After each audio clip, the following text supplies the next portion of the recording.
E aí, galerinha, tudo bem com vocês? Tudo certo?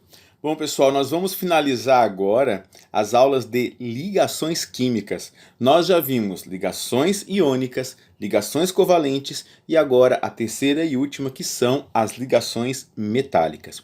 Tá certo? Vamos fazer aqui uma breve revisão sobre tabela periódica, né? Onde estão os metais na tabela periódica? Olha só, essa parte amarela aqui, ó, são todos metais na tabela periódica, ou seja, são a maior quantidade de elementos químicos na tabela periódica. Perfeito? Então, os metais eles são encontrados em diversos materiais do nosso cotidiano, né? Motores, ferramentas, equipamentos de construção civil, janelas, papel alumínio, automóveis, uma diversidade de materiais são encontrados metais ou ligas metálicas.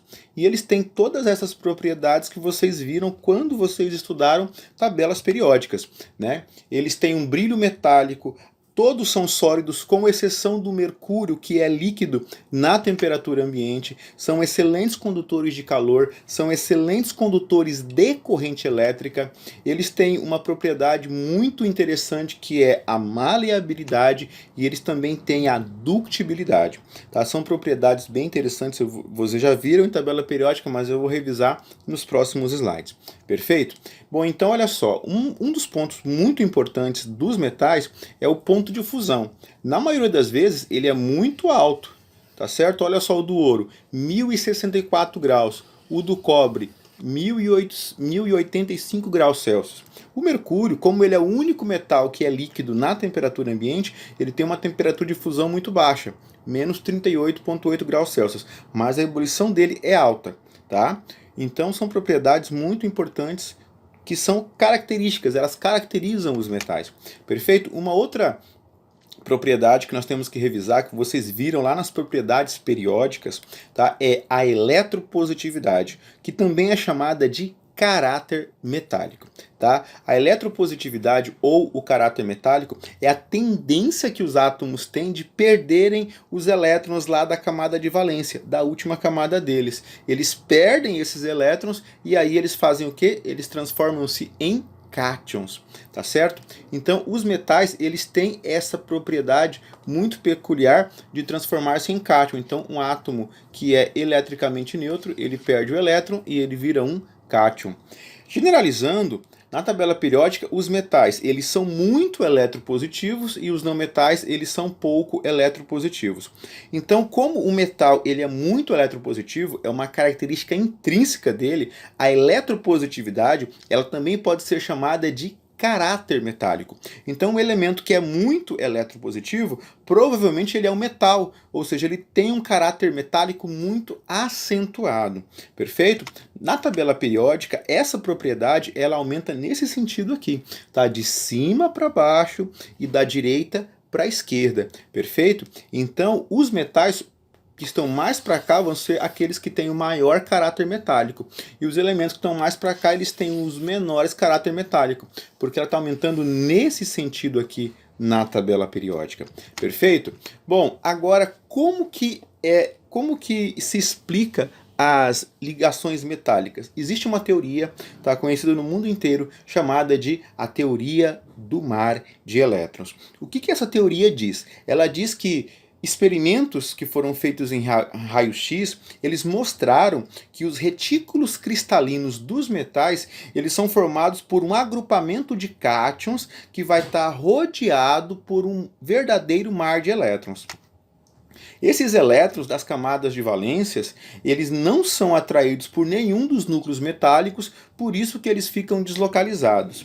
Então, o que vai acontecer? Os elétrons vão ficar livres para se movimentarem por todo o retículo cristalino, e isso que vai explicar as propriedades que caracterizam os metais e as ligações metálicas. Tá? Se você não entendeu, vai entender agora com esses desenhos aqui, com essas ilustrações. Tá? Isso aqui é uma fotografia de um microscópio de tunelamento. Ela está ampliada aqui 215 milhões de vezes. Tá? E ela está mostrando aqui os elétrons como ondas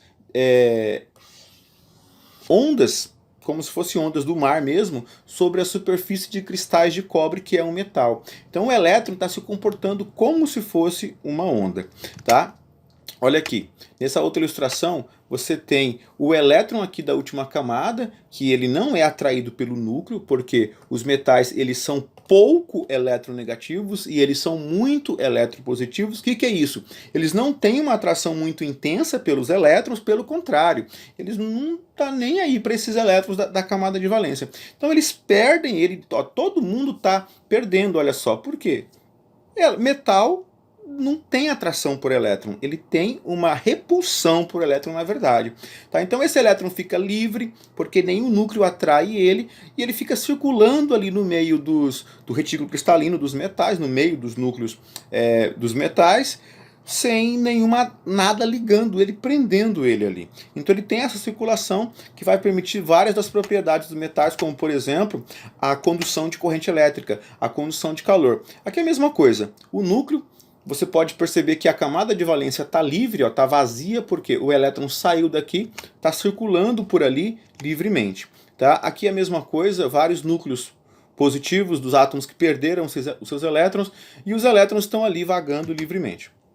Um outro desenho que mostra a mesma coisa, um GIF animado, né? Você vê os elétrons livres ali, e os núcleos estão todos eles carregados positivamente, porque perdeu um elétron ou os elétrons da camada de valência.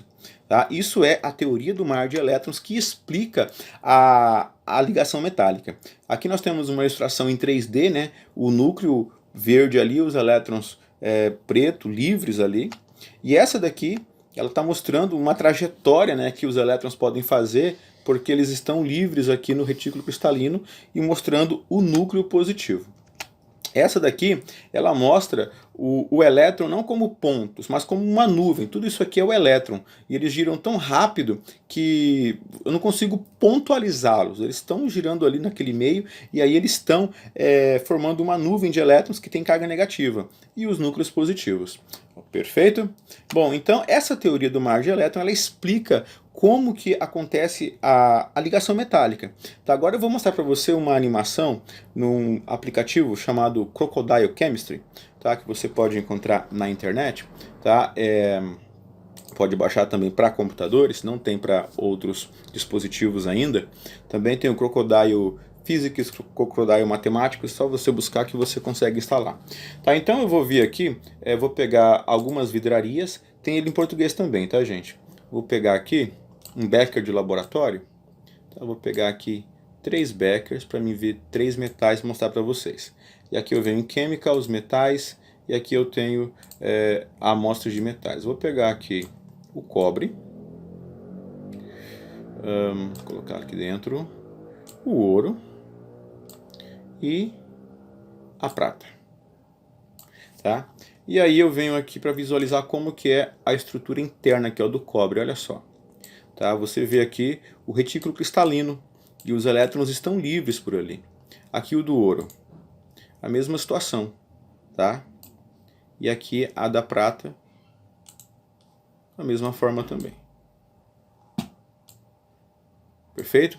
Então são retículos cristalinos para cada um desses elementos, que são um grupamento de átomos que estão bem agrupados ali, bem arranjados, né?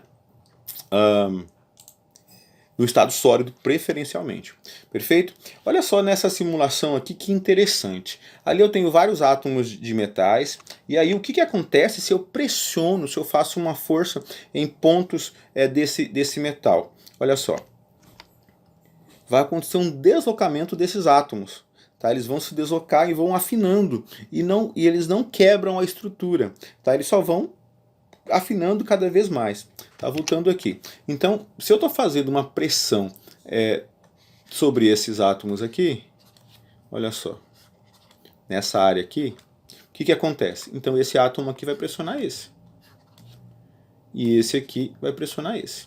Como aqui vai estar ocupado, aqui vai estar livre, então ele vai ser empurrado, eles serão empurrados para frente, né, para um lugar ali. Digamos que talvez poderia ser uma pressão aqui nesse sentido, né, para facilitar esse escoamento, esse empurramento ali para frente, e aí eu vou afinando esse metal. Isso que vai explicar a maleabilidade dos metais e também a ductibilidade desses elementos químicos.